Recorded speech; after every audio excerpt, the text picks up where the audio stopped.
It's a quiet evening in America, but something dark is stirring beneath the surface. Because just 48 hours before Charlie Kirk took his last breath, he made a decision that would cost him everything. He looked his so-called allies in the eye and told them, "I'm done." Yes, Charlie Kirk, the fiery conservative voice millions trusted, told Turning Point leaders, major Jewish donors, even a rabbi that he could no longer support the pro-Israel cause. Not because he didn't care, but because he refused to be bullied. He said it plainly, "I will not be controlled by money." And then, 2 days later, a single bullet to the throat. Now, ask yourself, how does a man go from standing up for his truth to being silenced forever in less than 48 hours? That's the question haunting Candace Owens. Because she wasn't just his friend. She was supposed to be on stage with him that night. Their reunion was planned. Their message, unity, truth, resistance, was ready. But someone didn't want that message heard. And now, Candace isn't backing down. She's digging, she's speaking, and she's getting closer, dangerously closer, to the people who wanted Charlie gone. Life lesson number 1. When you choose truth over power, you become a target. But silence is surrender. And here's what's chilling. Why isn't this story on every major news channel? Why are they acting like Charlie's death was just an accident, a random act?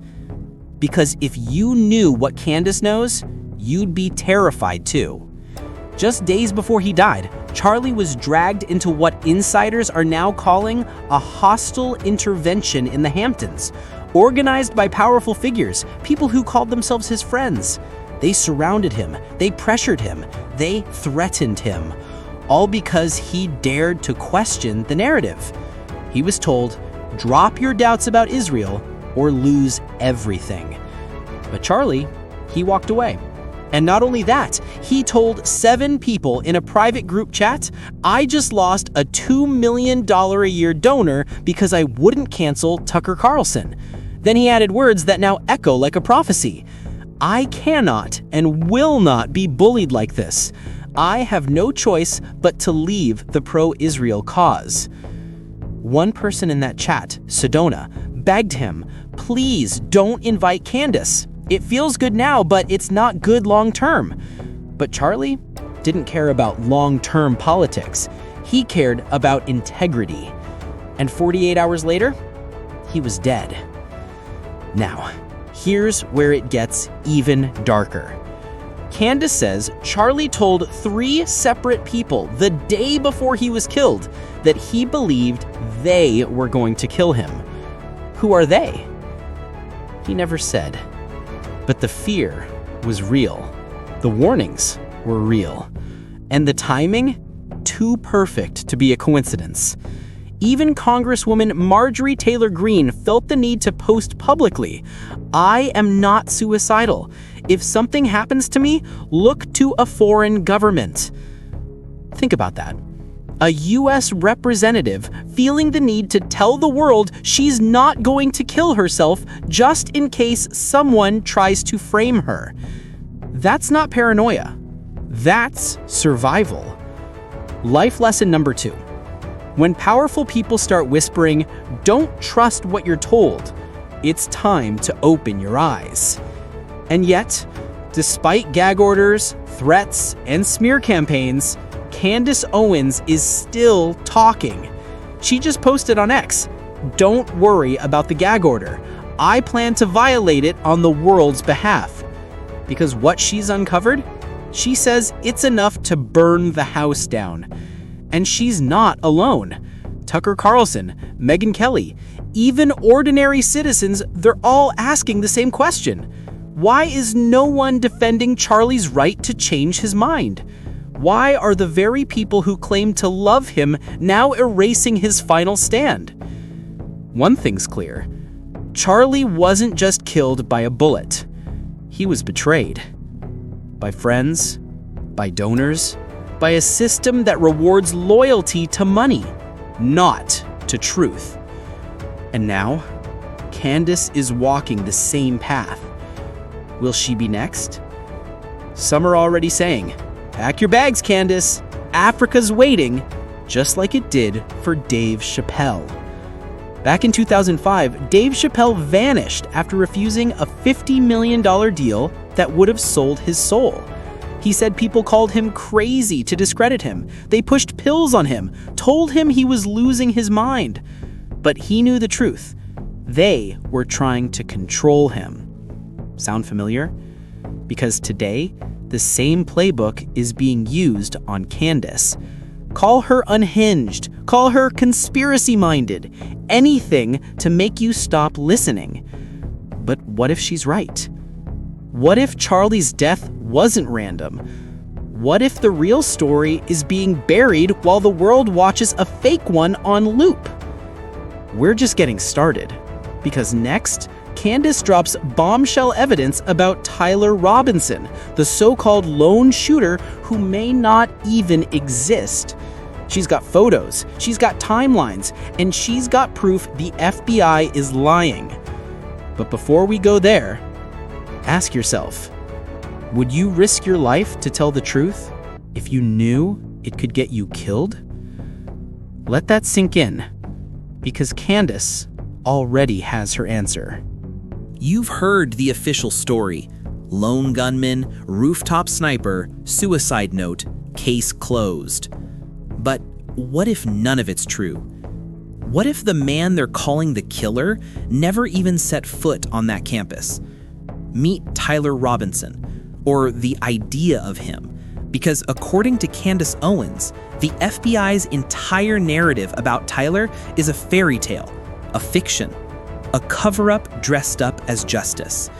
And she's got proof. First, let's talk about the timeline. Charlie Kirk was shot at approximately 6:20 p.m. Yet at 6:38 p.m., just 18 minutes later, there's a clear photo of Tyler Robinson at a Dairy Queen, 15 to 17 minutes away by car, wearing the exact same maroon shirt and cap he supposedly wore during the shooting. Now, think about that. If you just committed a high-profile assassination, would you stop for ice cream? Would you sit there, calm, relaxed, eyes visible, wearing half the outfit the FBI says you used to commit murder? Or would you run, change clothes, disappear? Most people would panic, but Tyler, he looks like he's on a Tuesday evening snack run. Life lesson number 3. When someone's behavior doesn't match the crime, the story's probably a lie. And it gets worse. Candace revealed something explosive.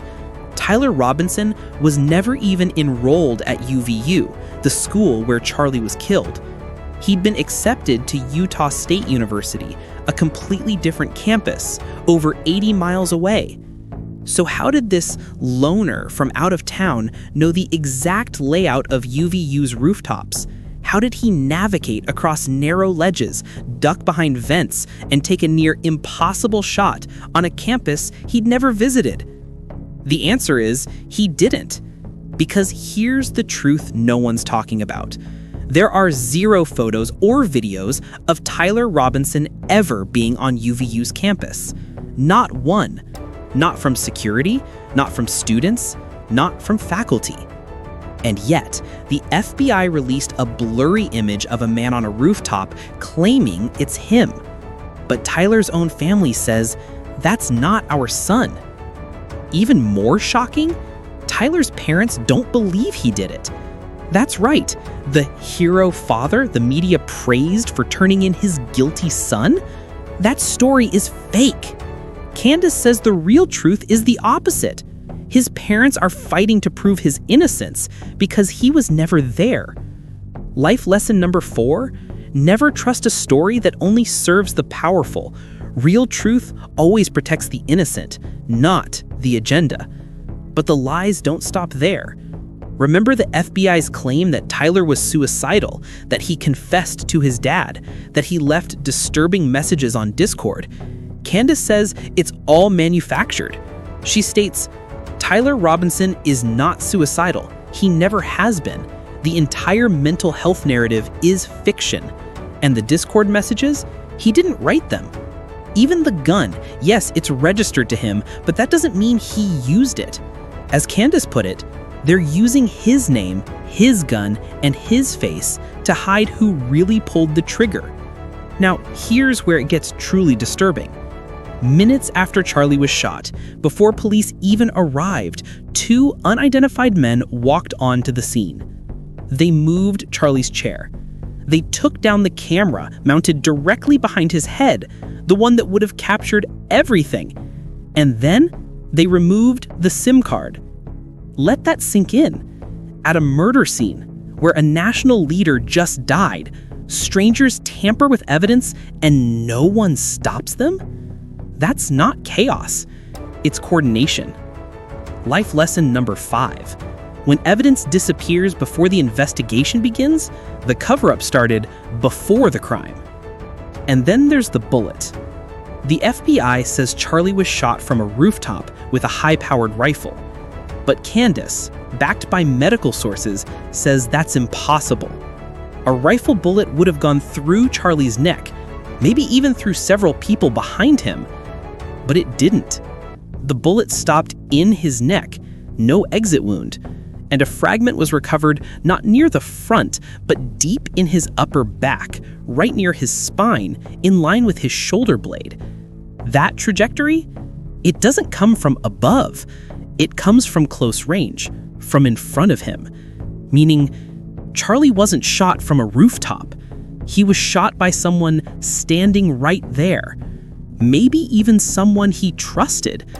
And get this, Israel's prime minister, Benjamin Netanyahu, of all people, felt the need to publicly comment on Charlie's wounds.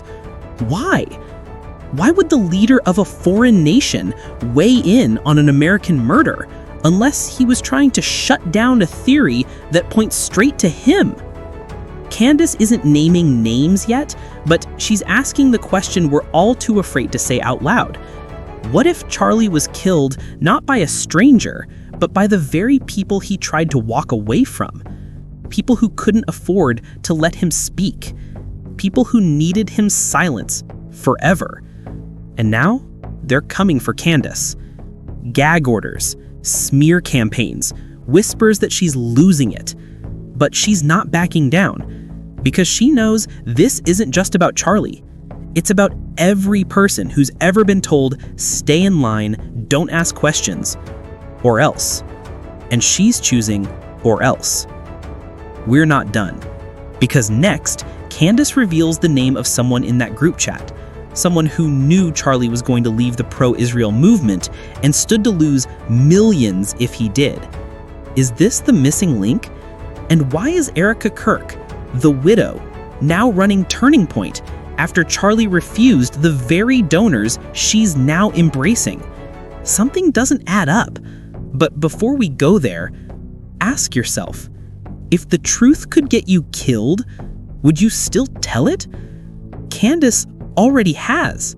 Let's talk about the woman standing in the spotlight now, while her husband's real story is buried in the dark. Erica Kirk. At Charlie's memorial, she gave a speech so powerful, so full of grace, that the crowd was left breathless. Candace herself said she felt like a dragon soaring above the convention center, waiting for Erica to unleash fire. But here's what no one's asking. If Charlie was turning away from the pro-Israel donors, why is Erica now leading Turning Point and reportedly accepting the very funding he refused? Because that's what insiders are whispering. Charlie said no to $150 million. He walked away from power. He chose principle over profit. But within days of his death, Erica became CEO. And the donations? They started flowing again. Now maybe that's coincidence, or maybe it's motive. Candace hasn't accused Erica outright, but she did reveal something telling. Erica kicked her off the guest list for Charlie's own memorial right after she started asking hard questions about his death. You don't silence your husband's closest allies unless you're afraid of what they might say. Life lesson number 6. When someone blocks the truth at a funeral, they're not mourning, they're managing the narrative. And let's not forget, Charlie wasn't just questioning policy, he was exposing pressure, threats, intimidation. In that secret group chat, just 48 hours before he died, Charlie named names. He said, "Jewish donors are playing into every stereotype. I won't be bullied." And now, one name has surfaced. Candace dropped it almost casually. Josh Hammer was in that chat. A prominent conservative legal commentator, a man with deep ties to pro-Israel advocacy. Was he just a passive observer? Or did he carry a message back to those who stood to lose everything if Charlie spoke out? We don't know yet. But the fact that he was there while Charlie declared his independence changes everything. And remember, there were 9 people in that chat. Candace protected 7, but hinted she might release one name every day this week. That means more revelations are coming. And someone, somewhere, is sweating. Now let's go back to Dave Chappelle, because this isn't just history, it's a warning. In 2005, Dave walked away from a $50 million deal because it asked him to betray his soul. The next thing he knew, the media called him crazy. Friends turned on him. People tried to force medication on him. He fled to South Africa not because he was broken, but because he was awake. And today, Candace stands in that same light. She's being called unhinged, conspiracy theorist, out of control. But just like Dave, she's saying, "I'm not insane, I'm just seeing what you refuse to see." Life lesson number 7. They'll call you crazy before they admit you're right. And here's the most chilling part. Charlie knew this playbook. He told 3 people, "They're going to kill me." Not "someone might hurt me," not "I'm worried." "They're going to kill me." He didn't say who they were, but he didn't have to. Because in this world, when you threaten the flow of money, influence, and control, they always protect themselves, even if it costs a man his life. Now Candace is walking that same edge. She's got death threats, she's got gag orders, she's got powerful enemies who want her silenced by any means necessary. But she's still speaking, because she knows if she stops, Charlie's truth dies with her. And that's something she refuses to allow. So she's doing what real journalists used to do, what real friends still do. She's bearing witness. She's saying, "This didn't happen the way they told you." And she's daring us all to open our eyes. So now it's your turn. Do you believe a man can be erased just for changing his mind? Do you believe a widow can rise on the ashes of her husband's defiance? Do you believe a friend would risk her life just to honor a promise? Candace Owens isn't asking for your likes. She's asking for your courage. Because the real question isn't who killed Charlie Kirk. It's who will speak when the next truth teller is silenced.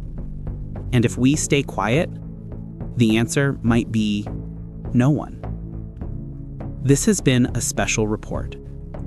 If this story moved you, share it. If it scared you, question why. And if it made you think, then Charlie's voice isn't gone. It's just waiting for more people to carry it.